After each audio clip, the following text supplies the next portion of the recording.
ఇక్కడికి వెళ్ళిపోరు వాళ్ళు రావట్లేదని వాళ్ళు వెళ్ళేము ఇక్కడ మంచాల మీద మంచంతో అట్టిపోయినాడు మధ్యన పర్లో తొంగడ పెట్టేసి అంటే మంచంతో రాశుల కాడ పడుకున్న వాళ్ళని మంచాలు వేసి పడుకునేవారు ఇలా రాశుల కాడ ఆ మంచంతో తీసుకెళ్ళి పర్లో తొంగడ పెట్టేసి అంటే మంచంతో పొద్దున్న వేసి ఆ మంచం ఎత్తున వేసుకుని వచ్చేవారంట ఏమనవు అవి ఏం చేసి కదంట అంటే మనుషుల్లానే ఉంటాయి అవి మనుషుల్లాగా తిరిగి అంట వీళ్ళకి మనం కనపడం మామూలుగా మా రేత్రి మనతో మాట్లాడతాయి అనమాట నుంచి మన చుట్టాల్లాగా వచ్చి ఏమని మాట్లాడతాయి ఇప్పుడు నీకు ఏం కావాలి అమ్మ నాకు తనమెట్టు కూరెట్టు అంటమ్మా ఎంతకు వెళ్తున్నామని అడుగుతాం అలాగా అవి అడుగుతాయా ఏమంటారు వాటిని కొలుము దెయ్యాలి కొలుము దెయ్యాలి ఇప్పుడు లేవా ఇప్పుడు ఎక్కడ ఉన్నాయి అప్పుడు ఎందుకున్నాయి మరి ఇప్పుడు ఎందుకు లేవు అప్పుడు పూర్వం అలాగా అడిగి ఇలా ఉండేది ఇప్పుడు అంతా నాగరికర్త నాజీగా వచ్చేసింది కదా ఇప్పుడు ఎటువంటి ఏమీ లేదు ఇప్పుడు పోతుకెళ్ళి దారిలో మర్రి చెట్టు చూసావా అక్కడ ఎంత సుందరంగా పక్క వాలీబాల్ ఆడుకున్నప్పుడు అందరూ అక్కడ మొత్తం నీరు చేశారు అక్కడ భయంకరంగా ఉండేది అసలు పాములు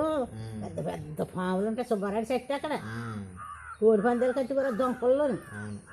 ఇప్పుడు అది ఎంత ఎలాగైపోయింది చూసే ఎంత బాగుందో నీట్గా ప్రతి దిక్కునే చక్కగా నీళ్ళు ఇసుక తయారు చేసేసారు భూములు మన ఇంటికాడ మాత్రం కొంత ఎంత అడుగుడి మంచి దారి ఉండేదా కాదు అమ్మమ్మ ఇప్పుడు తాతయ్యకి కూడా ఒకసారి దెయ్యం పట్టింది బిందె ఇలా దొల్లుకుంటూ వచ్చేసింది మా నాన్నక మీ ఆయనకి మా ఆయన పట్టుకుంది ఒకసారి అటువైపు ఉన్న బిందె ఇటు దొల్లుకుంటూ వచ్చేసిందా బిందె నీళ్ళు తాగేసాడా తాతయ్య ఎలా నిజంగా అదే దొల్లుకుంటూ వచ్చిందా లేదు మంగేమని ఇమ్మన్నాడు చెల్లి కేకేసి మంగేమని ఇమ్మని అన్నాడు సొమ్ముతోటి తెచ్చి ఇచ్చింది ఆ సొమ్ము గిత్త పెట్టాడు సరిపో బిందులు కలుపుకురా పసుపుతోటి బిందులు ఎత్తిపట్టి తాగేసి ఇది మీదే తొంగుంటుంది ఇంకా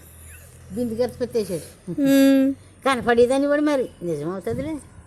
అది గది అక్కడ ఉండి చూస్తుంది పందిలాగా ఇది ఇక్కడ ఉండి చూస్తుంది మంచిలాగా కర్రేది బుర్రది నట్టుకెళ్ళి వాటిని బాది కూడా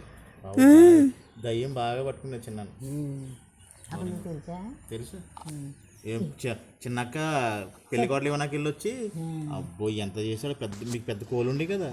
మొత్తం ఇలా పెట్టి ఆ కోళ్ళు అంతా వరుసగా లైన్కి ఇలా ఉండి పడుకునేవి అప్పుడు ఎంతో సూర్యవాన్ని పిలిచి పెద్ద సూర్యాన్ని పిలిచి నువ్వు పెద్ద ఎదవరాని ఫుల్ బుద్ధి తిట్టేశాడు గాలి ఉన్నప్పుడు